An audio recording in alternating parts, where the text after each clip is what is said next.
This is Joshua Hart here for Seconds Out. Delighted to be joined by Andy Clarke here today on Zoom. Andy, I appreciate your time as always. It's good to catch up. I think first one of the new year, first one in a very long time it feels like. How is everything, mate? You all good? Yeah, very well, thanks. Very well. Just easing into the new year. I was up in Sky, up in Sheffield with Sky last week. That was good. It's always good to get a show in January.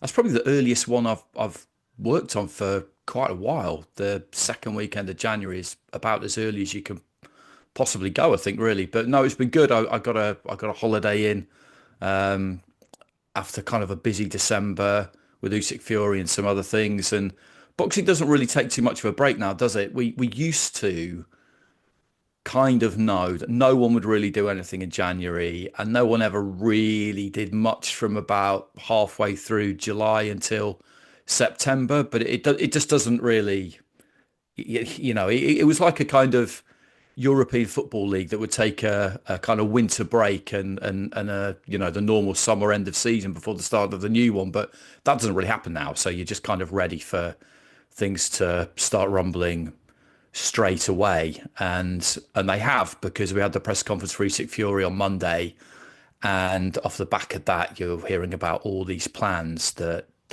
are being put into place for the new year, and it looks like we're going to have another really big year. It's a wild old business to work in, but there's nothing like it. So You mentioned obviously that we'll start off with the Sheffield show, I suppose. You mentioned never having a show so early in the year. I think we've never had a show finish so early as well.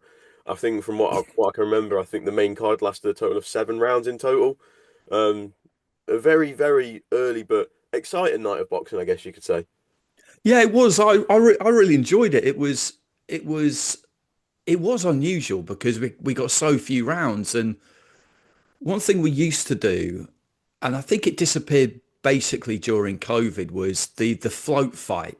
The fight you would have waiting in the wings to come in and plug a gap if everything went short, or a fight that you were kind of hoping that things would go a bit short, so you could plug in some gaps because it's someone you kind of wanted to see. I never really understood why you just didn't schedule it, just put it in.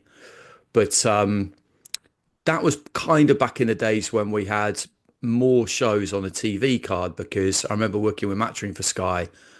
We'd have at least six fights, sometimes more. And sometimes if they did all go the distance or nearly the distance, you didn't really have time to do much other than quick post-fight interview, quick chat to set up the next fight, then into the next fight. And I always feel like you need a bit of space for storytelling with boxing, because the stories are great. And if people are tuning in who don't really know who most of the fighters are, and the more casual audience won't, unless it's Joshua or Fury or Usyk or someone really, really big, then you need to give them a reason to pick a team and invest in it and watch it and want someone to win. That always helps, I think. And we have plenty of time for that on Saturday. You just can't predict what will happen. I didn't think Sam Hickey would go so quick against Lewis Howes, because Lewis Howes is a good fighter, but that was a very good performance. I didn't think Forrest against Devon Miller would go long, but I thought probably a bit longer than it did.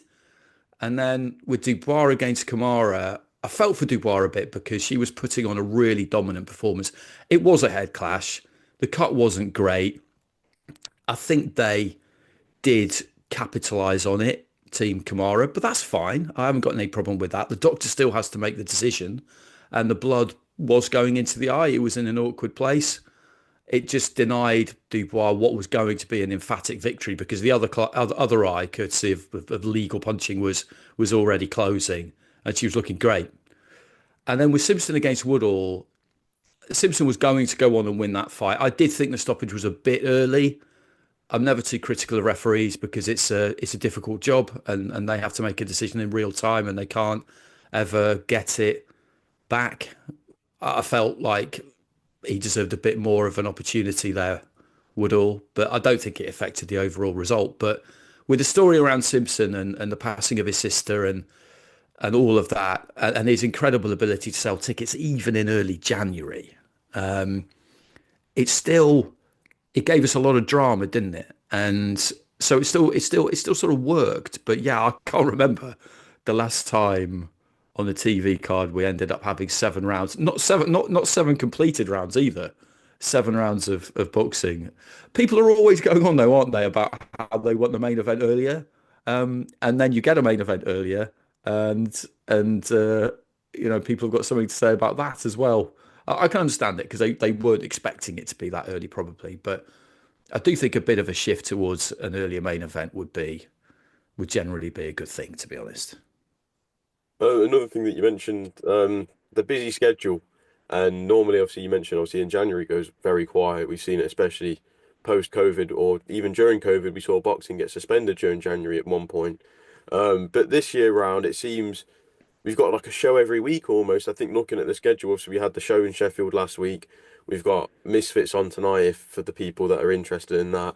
We've got a double header next week on the Zone with Matchroom in Nottingham and then Sheffield. No, in what am I about Sheffield? Vegas. Very similar places. Easily get mixed up, I suppose. But no, a very, very busy schedule. What do you think the change has been for that? Do you reckon people think, well, if no one else is going to go in January, we are to try and fight for the viewers? Yeah, possibly. And I think also with these big Saudi dates, you know that you ring fence them and you block them off. And you maybe in an ideal world don't really want to do a show if you're Queensberry Matchroom or Boxer the week before, because then it's all a bit of a rush. It has happened for all three of them on occasions, but you're kind of packing up and then going straight to Heathrow and getting on a flight. So I think people ideally wouldn't do one the week before and ideally maybe not the week afterwards. But a there's a Queensberry show on the 8th, isn't there? So that's not the week before. So they've got that week leeway. So you've got that kind of force field around the Saudi cards where people wouldn't really want to have a show if they can help it. So that takes out a good block actually, doesn't it, of weeks throughout the year. I don't know how many times we'll have Riyadh season cards in Riyadh, but it doesn't really matter because wherever they are, it's a week and it's a big week. So I think that is probably part of the reason why people have started earlier this year. And it will be interesting to see what happens because they do try. People think that there's this incredible war being waged where people want to go up against each other. Nobody wants to have a show on the same night, but it can get complicated because like Sky, for example, the scheduling's complicated because they've got so much stuff and so much sport, and they'll give a date to the promoter and that is the date that they will need boxing on. And that date will be given quite a long way out. But in the meantime, somebody else might come in and announce a show that night. And then Sky, subsequent to that, the show will be announced. Their show will be announced. And it looks, it looks bad, but it's just unavoidable sometimes. And it'll be the same with TNT. The zone schedule is definitely getting more complicated for them too, because they've got a lot of promoters to work with and a lot of fight nights. But to an extent, they're different because they can kind of do what they want. They haven't got other stuff to kind of fit their boxing in around. I think it's the other way around. I think other stuff would have to fit in and around their boxing. But yeah, it's shaping up to be a really interesting year. But it always is, isn't it? There's always something happening. I think we'll all be interested as UK fans to see what the UK cards are like, because the Saudi cards are spectacular. There's been a strong UK presence on them up until this point. I expect that to continue. Maybe not as strong this year as in previous years, because he's already talking, isn't he, to Al Sheikh about shows in America. He's talking about a show in Africa at some point. Eubank Benn's going to be in the UK. There could be another one in the UK. We have to wait and see what happens with results, of course, because planning ahead, as they found, is a pretty hazardous thing to do. But that's one interesting development for me, is the fact that the Ring magazine having emerged, it looks like when he puts on a card overseas, it's going to be done through the Ring magazine, basically. And I don't think that would mean that it isn't Riyadh season, but it's just slightly different, because I think they will want to save the biggest stuff, or some of the biggest stuff, the majority of it, for Riyadh itself, for fights that are going to be in Riyadh. But maybe we won't end up going there quite as much as we have in the last, 15, 16 months, because they did a lot last year. They did a lot last year, and most of it was in Saudi Arabia. You mentioned obviously the interesting fights and the big fights getting made. I think go straight into it. Conor Benn versus Chris Eubank Jr. Signed, sealed, delivered now. I've said this to many people now. I feel like we've all kind of sounded like broken records over the last 2 years talking about this fight and just trying to get over the line, whether it was waiting for Conor Benn to get cleared or the latest installment before the fight getting sealed was obviously all the negotiations and just no one could agree. But Turkey got involved. A lot of people said we need a sensible head in these negotiations, and Turkey was that sensible head. He's got in there, got a deal over the line, April 26th at what we believe is going to be the Tottenham Hotspur Stadium. We finally see them face off.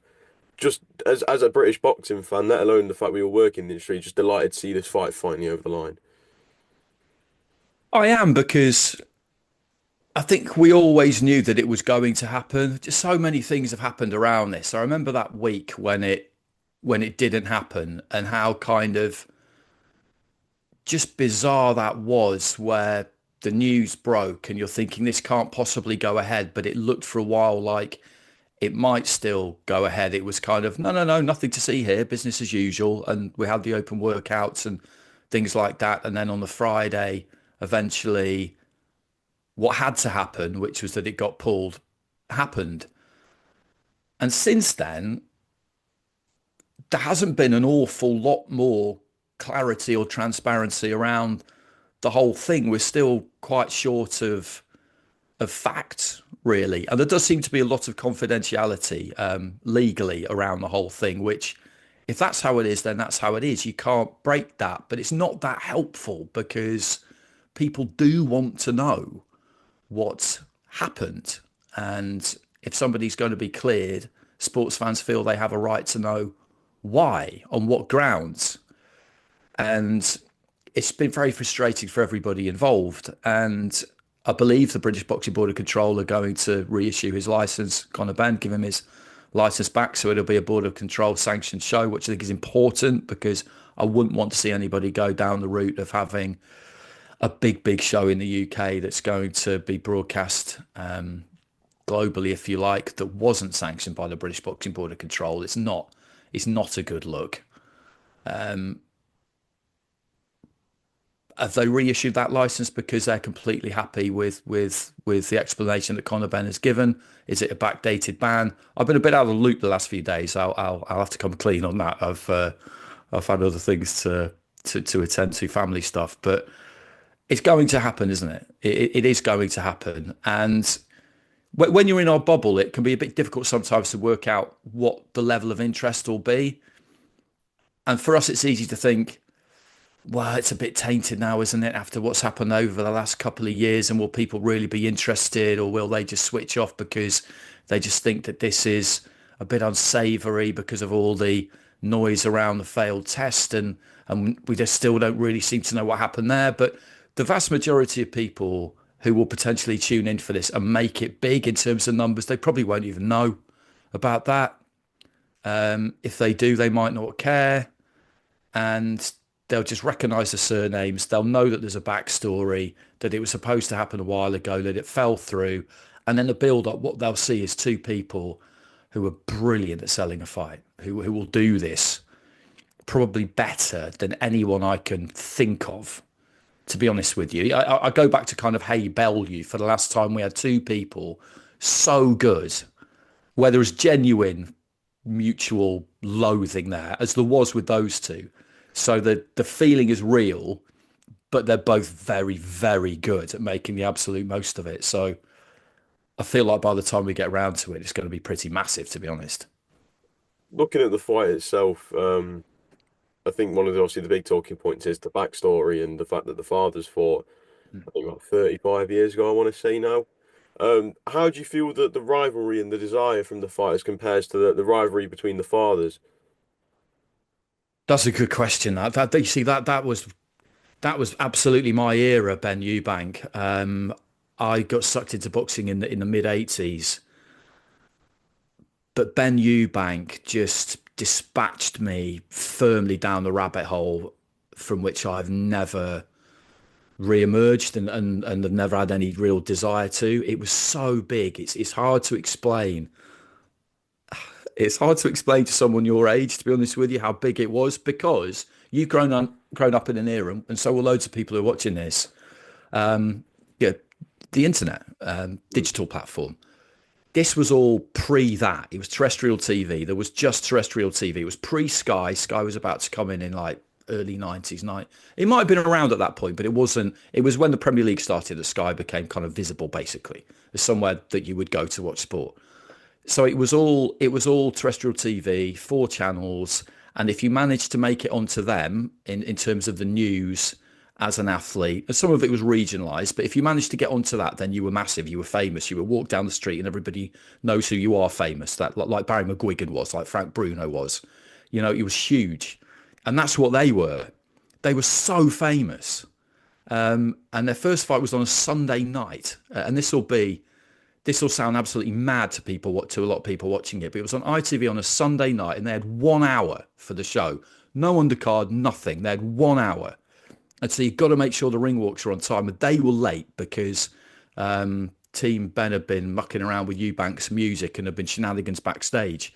So it finished inside the distance. And if it hadn't, they would have gone beyond the hour. I don't know what would have happened if that had been the case. They probably would have got an extension. But it was just a different world back then. Gary Newbon ended up interviewing Chris Eubank in the ring whilst he was being called to the centre before the final announcement had even been made because they needed to do it and get off air. Go and watch it if people haven't actually seen it, like the whole thing. You can watch the whole hour. It's brilliant. But it does seem like it's from a kind of bygone era. Now we expect to be able to watch every single fight on the card, streamed, every single fight on the card. And that rivalry was incredible. There's this just amazingly tense scene that I watched live at the time where on ITV on Midweek Sports Special in the Midlands region, so it wouldn't have been the whole country, but still a massive audience. These two are signing the contract and they don't even look at each other. And you can just feel the hatred between the pair of them. It was incredibly tense. It was amazing. Everything probably seems bigger and more amazing as you get older, but it was just like you stop people in the street and ask them an opinion on Ben Eubank, they would have one. They would have one. And things are different now. And I don't, I'm not looking back through sepia glasses and thinking, oh, everything was amazing then, because we've got so much more choice and so much more opportunity to watch things now. But given the amount of choice, what it does mean is that the figures across all TV, all linear TV have gone down because there's just so many more things that people can watch. So there's no point comparing numbers from then to numbers from now. It's not relevant, to be honest with you. But I do think that this will capture that, because people who watched that back in the day, and I was about 12, 13 at the time. So all of my generation of boxing fans will remember that. Sports fans, they will remember it. And they will look at this and think, wow, what were the chances? What were the odds? Are these two well matched? Yeah, they look it, that kind of thing. They'll look at the records. They won't look into it too deep. And like I say, they'll hear these two talking and it will hit the mainstream news. Pressers will have BBC and ITV and those guys there for this, like we do for the really big fights. We absolutely will. And that stuff, that old footage, and there's plenty of it, will get unearthed and brought to light. And I think it will just be this runaway train that by the time we get to Spurs at the end of April will be, as things always are with the most interesting kind of fights, borderline out of control. You don't want it to get completely out of control, go off the rails and crash into the embankment. We see that every now and again, but you want it to be on the edge of it, because that's what makes boxing so good. It's not sanitized. They say what they want to say. They need to know where the line is, but they say what they want to say. There's a danger to it, an edge to it, because it's boxing. It's not. They're not singing or dancing or baking cakes. This isn't reality TV. Although I guess you could argue it's the ultimate form of reality TV, where the stakes are higher than they could ever possibly be anywhere else. It'll be great. It'll be big. And the surnames definitely play a big part in that. No question about it. I don't really know whether Eubank Sr. is going to be that involved. The relationship between those two has always been quite complicated. I don't really know if he'll be around. I'm sure Nigel will be. I'm sure he will be. And hopefully, as we get closer and Eubank Sr. sees all of this, he'll think to himself, I need to be involved in this. Whether it's for the right or wrong reasons, whether it's kind of ego talking, or whether it's because he feels like Team Eubank needs him there. Because I think they do, to be honest. Or whether it's a bit of both. I wouldn't be surprised if we see him kind of drawn to the flame. Another big part and talking point about the fight has been the rehydration clause, and Eubank's not allowed to come in anything over 170 the following morning after the original weigh-in. What do you make of them putting a rehydration clause in place? I think for fights like this where someone's coming up in weight, I don't have a problem with that. You know, Conor Benn's a welterweight. You know, that's the reality. I know since the couple of times he's boxed, since all of this started, I don't have his weights to hand, but people were talking about him maybe stepping up and all the rest of it. And but really, he's a welterweight, is what he is, and he's coming up in weight. And it's not like the rehydration clause says that he can only put on 3 pounds by the next morning. It's 10. You know, I think that's fair enough, to be honest with you. In every deal, there's got to be some kind of compromise, or or there often has to be, or you just won't get it over the line. So Eubanks middleweight's difficult for him now. Super middleweight always seemed like it might be a bit too big for him, but you look at his performances, that's where he really had some proper energy. But they're never going to agree to fight a super middleweight, Conor Benn. You know, Terence Crawford might agree to that against Canelo, but Conor Benn's not going to agree to that against Eubank. So I think the fact that he's coming up from welterweight and it's at 160. Last time it was at 157 because Ben had quite a lot more bargaining power, didn't he? And he's lost some of that. You would say. So I don't really have any problem with the rehydration clause. To be honest with you, it's not too draconian. It's like I say, it's £10. How do you see this fight playing out? Obviously, a lot of people are going to struggle to decide. Chris Eubank Jr. goes in as a slight favourite. But how do you see this fight going out once they get in the ring on April 26th? You have to make Eubank a favourite because it's up at his weight. And all right, if it's difficult for him to make 160, maybe he's not the strongest at 160. Maybe he's not as robust there as he used to be. But the fact is, he's never boxed below 160, and this fight is at 160. And Conor Benn has boxed his entire career basically at 147. So he has to be a favourite for that reason. In terms of any kind of form guide, you have to make him a favourite then as well, because he got knocked out by Liam Smith, but then he came back and won the rematch. And people could say what they want about the problems that Liam had in the build-up and all that kind of thing, and I don't doubt them; they were true. I know that was all true, but it doesn't matter when you turn up to fight, you declare yourself fit to fight, and I'm never in the business of taking credit away from people for kind of circumstances. You hear the bell, and that's that. And that was a really good win, because to get straight back in with someone who's chinned you, and it's the first time it's ever happened to you, and it's something you probably didn't think could ever happen to you, to get a win in those circumstances is big. I didn't think he looked amazing in Saudi Arabia the last time we saw him, but he'd been out for a while and he got the stoppage in the end. On the night, I was kind of quite critical of him, but at the same time, come the end, I thought actually, fair enough. I think it was a good choice of opponent. So you definitely have to make him favourite. Conor Benn's done an incredible job since all of this started. And obviously he's only boxed, twice in 3 years it'll be by the time this fight comes around. And that's been in America and not particularly impressive performances. He's done an amazing job of keeping himself relevant and keeping his name out there, to the extent that he was going to get a fight for a world title with the WBC. I don't quite know how he's done it, to be honest with you, but that's the game, isn't it? That's the game. And he will convince people.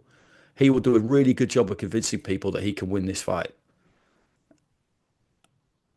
I don't see it myself when you just look purely at the evidence, but I'm not ruling it out, because it's been one of those things already, just a whole thing where you wouldn't be surprised if something strange happens at Spurs on that night. You wouldn't be surprised at all. Moving away from this and looking at some of the other big news, I guess a headline that we saw that took over all the big news on Monday, despite the better be a Vivol press conference. We saw Tyson Fury announce on his social media he broke his silence after the second defeat to Usyk and announced his retirement from professional boxing. Again, a lot of comments have been made. A lot of people saying it's a negotiation tactic. A lot of people saying that they'll see him at the AJ fight.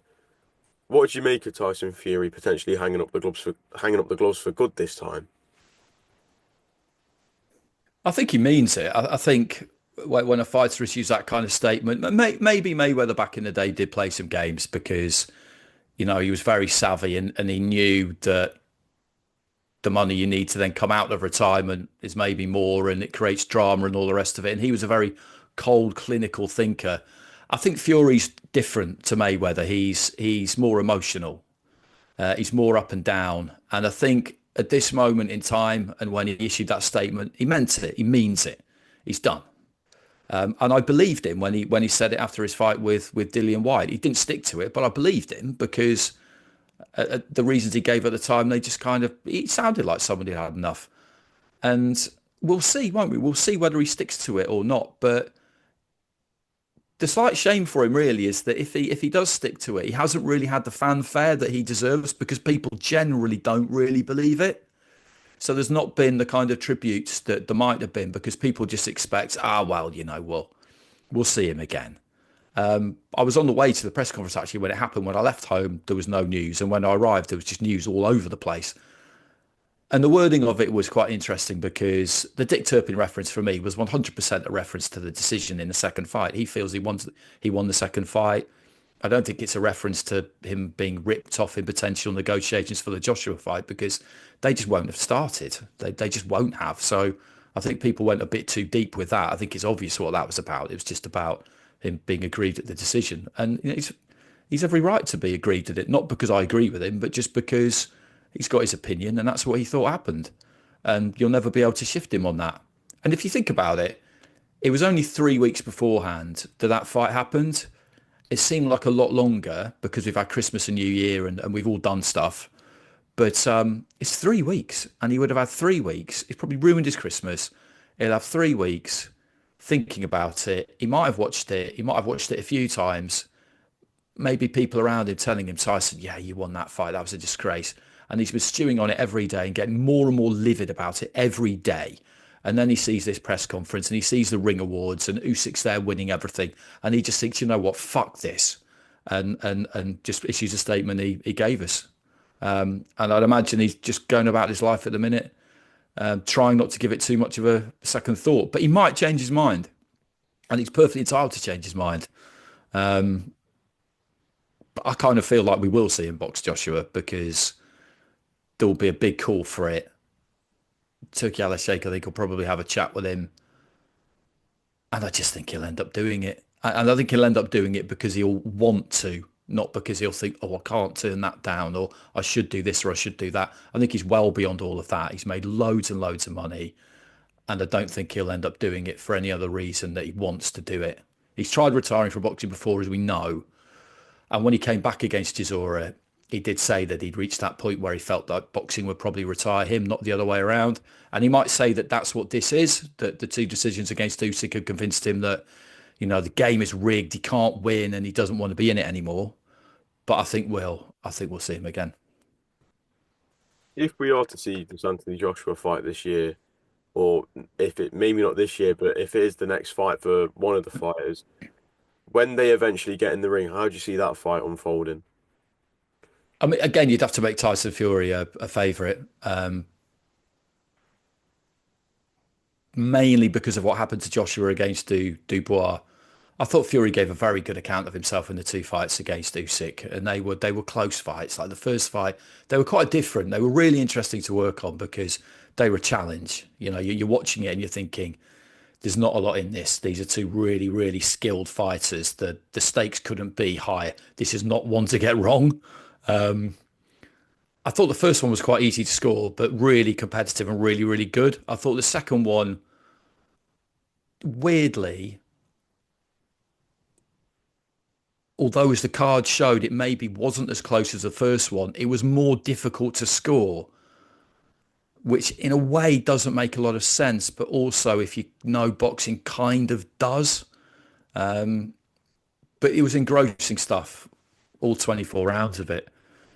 And he won't be proud of it because they were defeats. They were, well, he wouldn't term it as a defeat. He wouldn't have felt like he was defeated in any way, but they were losses. And I've never met a pro yet who's ever managed to be proud of a loss. They just can't do it. It's just not in their makeup. If Joshua had, I was going to say if Joshua had beaten Dubois, but if Joshua had beaten Dubois, then this fight, the fight with Fury, might not be the one that people would be calling for. Although actually it would, wouldn't it? So I'd say Fury is a favourite because of what happened to Joshua against Dubois. But as for what they both got left, it's hard to know because the disappointment of those two defeats against Usyk, as well as the demands of those 24 rounds and the camps and the cut he had and all the drama around that and the mental toll that that takes and just the pure energy that demands of you, the well might be running a bit dry for Tyson. So it's one of those ones where it'll be kind of hard to know until the night. But if I was running a book on it, I would instill Fury as favourite. Just my last few now. For Anthony Joshua, obviously, if Tyson Fury is serious about his retirement and we won't see him in a ring again, Anthony Joshua did a couple of interviews while he was over in Nigeria celebrating at New Year's, just having some time off. And he stated that he wants to become a three-time world champion still.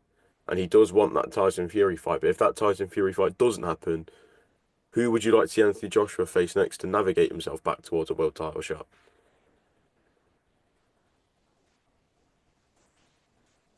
I mean, the fights he might have to take to navigate himself back towards a world title shot in terms of getting himself into mandatory probably aren't really the ones he would want, but he's never he's probably not going to have to navigate his way back into mandatory because he's such a big name. He will always get opportunities, but at some point, other people have to get chances.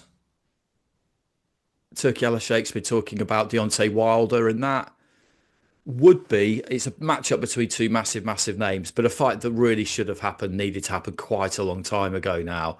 Wilder would need to get a win in the meantime, but people would still be interested in that. They would still be interested in that. I'd be really interested in seeing him rematch Joseph Parker, for example. I think that'd be an interesting fight. They talked about Bacoli in Africa, which would be amazing. I would love to see. I would love to see something like that because the continent of Africa produces a lot of fighters, but you don't see that many big fights in Africa. And I know Joshua has always wanted to box in Nigeria, and people have been a little bit patronising about it at times, like it's something that couldn't happen. It could happen. It wouldn't be the easiest thing. My wife's Nigerian, so I kind of know a bit about what's going on in Nigeria, and it's quite difficult. Things are pretty difficult there at the minute, but it would be an unbelievable event and spectacle if he were to box there. So I'd be very, very keen on that. He's never going to be short of options, is he?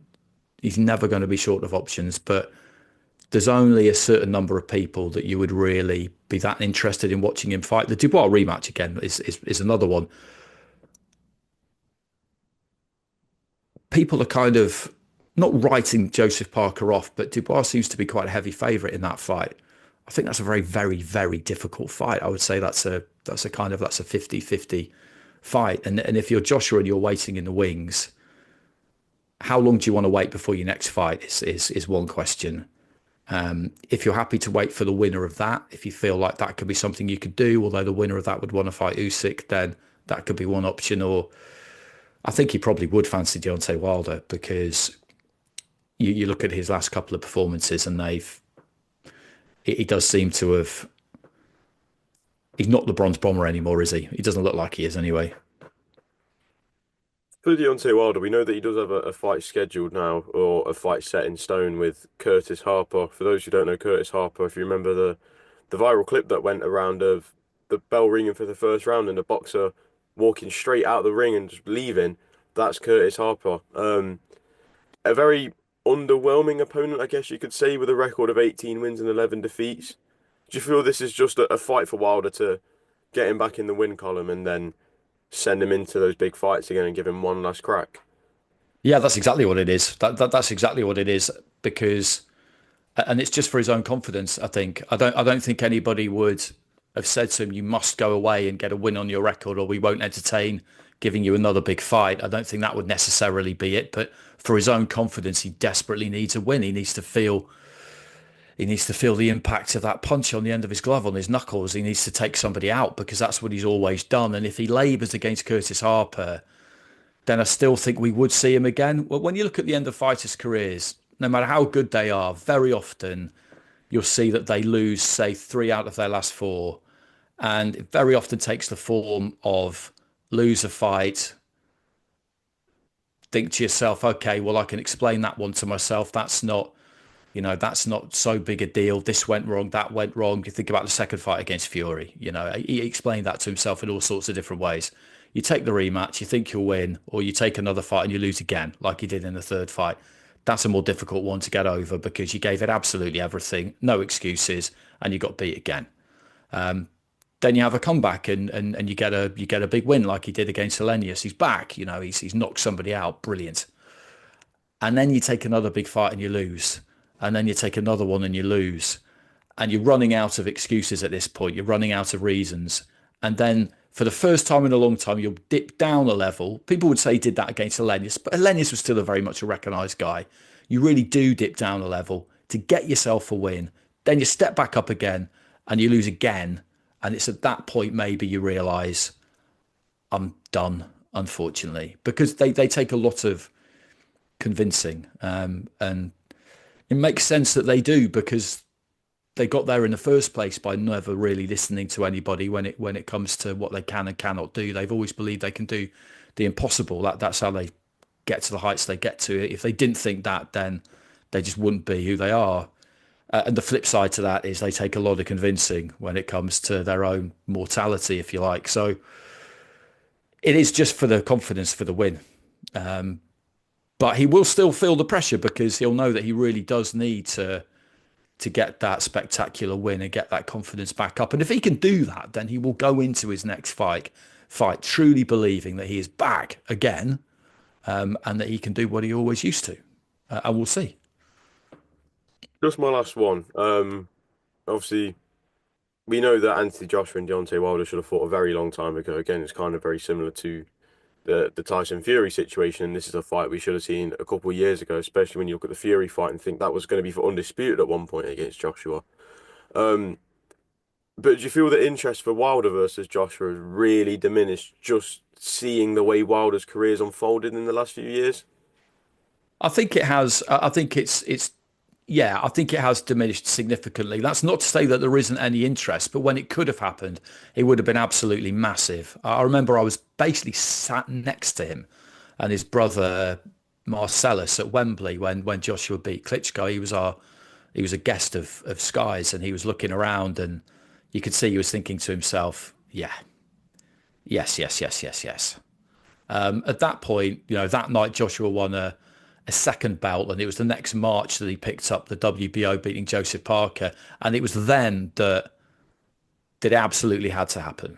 So there was a 2-year period there where it absolutely had to happen, but particularly post March 31st, 2018, and it looked very, very possible. And then in the end, Joshua ended up fighting Povetkin. Then we get into 2019, and all sorts of other things started happening, like Joshua losing to Ruiz, basically, and it just disappeared. That window we had for two undefeated fighters to meet for undisputed from two sides of the Atlantic, it would have been absolutely sensational. So it's impossible to match that, basically. Once you've fallen off that peak, you can't get back up there, because once somebody's lost, then for some people it just will never quite be the same again.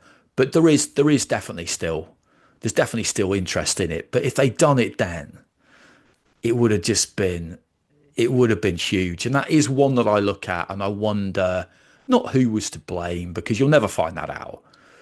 If indeed anyone really is, anyone specific. I do think to myself, that's one that should have happened. It should have happened. But such as such as boxing, we didn't get it, and it's a real shame we didn't get it. We know, obviously, we were probably at the closest, I'd say, this around this time in 2023, probably just a little bit prior to that. We saw them share the same card on the day of reckoning. Do you feel when you make moves like that in, okay, let's share a card first and have separate fights, we both win, and then we face off after the main event and create the hype and announce the fight there and then? How big is that risk of doing that, especially when you put Deontay Wilder in there with someone like Joseph Parker, and then you finally got the fight signed. We've been waiting years to see this fight. They've got it signed. It's ready to go. And then it all just comes crumbling down in the space of, I guess you could say, 36 minutes in the ring. Do you feel there is a risk being run there? Because we're seeing this with Devin Haney and Ryan Garcia now, in that they're going to share a card in May and then fight in October. Is there an element where you maybe should avoid having that side to it and sharing a card first and then and just get straight to business and get a fight made? Yeah, it's an interesting one, that, because in a lot of ways I really like it because it builds it, but it is a risk. It's as simple as that. It is a risk, and if you're going to put them into not semi-finals exactly, because you know who you really want to win, but it's if you put them in these kind of warm-up fights, then people might look at those and just think, but if the idea is that they're definitely going to win these warm-up fights, then what's the point? They may as well just fight now, and I can definitely see that. I was sat there at Knockout Chaos and watched Joshua do the business against Wallin, and I think Wilder boxed before him, actually, didn't he? Mm. And it had already gone south by that point, and you think, well, they can't do it now. But in the build-up, I remember thinking that it was a good plan, and I don't remember too many people thinking that Wilder wouldn't beat Joseph Parker. People were thinking that Joshua might not beat Wallin, but they weren't thinking necessarily that Wilder wouldn't beat Joseph Parker. So you are definitely taking a risk, and they've they've seen that. Turki Alashek's seen that with Fury and Garnu, and then Fury Usyk originally was scheduled for the night of Knockout Chaos, the 23rd of December. Then Ngannou did what he did, and that had to get kicked down the road. And then there was the cut, and loads of things happened last year for people to look at it and just think, okay, well, in what circumstances do we think that this is really worth it? Maybe never at heavyweight, because you're not absolutely sure what's going to happen. It's more unpredictable than other weight divisions. But in general, that idea of setting something up by having two people on the same card with a view to fighting next, I do like it. HBO used to do it quite a lot. I really do like it.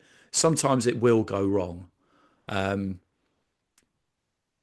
I think these risks are worth taking at times. And with Haney Garcia, it will make that card where they're both on it, much, much bigger than two individual cards that they're on by themselves, because that will be the story, won't it? Them being around each other all of that week, and they've got to make sure they don't get distracted. But people will be reminding them of that all of the time. But just that will make that a big card, because that is a rematch that has to happen, because that first fight was so unsatisfactory with Garcia missing the weight, and that makes a big difference. And then subsequently testing positive, it has to happen. It has to happen. So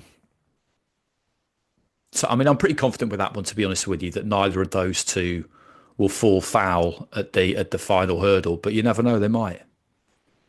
Well, we'll have to wait and see how it unfolds. Andy, I'm going to leave it there. Thank you very much for your time this morning. It's always great catching up and deep diving into the boxing world. And hopefully we can catch up again soon. Yeah, good to see you. Good to speak to you.